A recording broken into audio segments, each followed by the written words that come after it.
Success TV news కు స్వాగతం.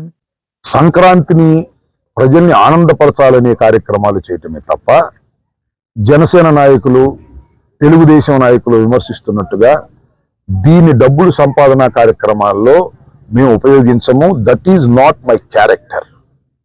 ఏదో లాటరీ టికెట్లు అమ్ముతున్నానని దానిలో ఏదో కోటాను కోట్ల రూపాయలు సంపాదిస్తున్నాననేటువంటి మాట నా మీద పోటీ చేయడానికి వచ్చినటువంటి వస్తాదు గారు మాటినటువంటి మాటలు.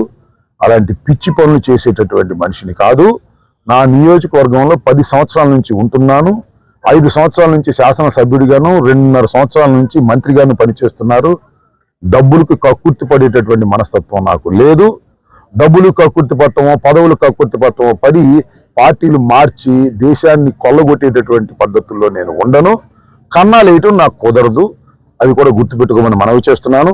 సంక్రాంతి సంబరాల కార్యక్రమంలో వినోదం కోసం ఒక దాన్ని ఏమంటారు లక్కీ డిప్లాంట్ తీస్తాం.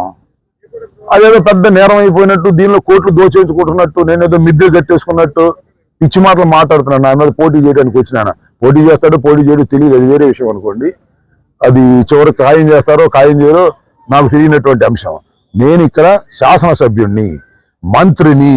నా నియోజకవర్గ ప్రజలకు సంక్రాంతి సంబరాలు చేసి ఆనందపరచాలని ఏకైక ధ్యేయంతో చేస్తున్నటువంటి కార్యక్రమం.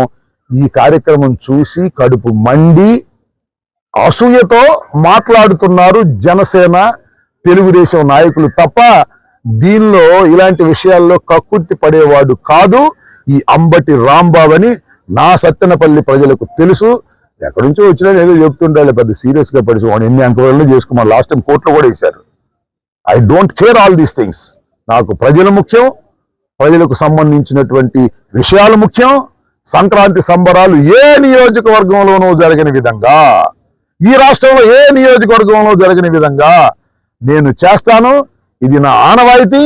ఇవాళ నుంచి కాదు, 6 సంవత్సరాల నుంచి చేస్తున్నాను. ఇంకా 6, 10 నేను బతికినంత వరకు చేస్తాను. ఇది ఒకటి.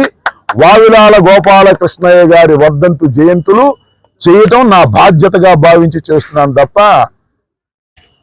ఆ కన్నాలేసే కన్నా లక్షణాల లాగా డబ్బులు కక్కుర్తి పడేవాడిని కాదని కాస్త చెప్పండి ఆ కన్నా లక్షణానికి. అర్థమైందా? రైట్. Thank you.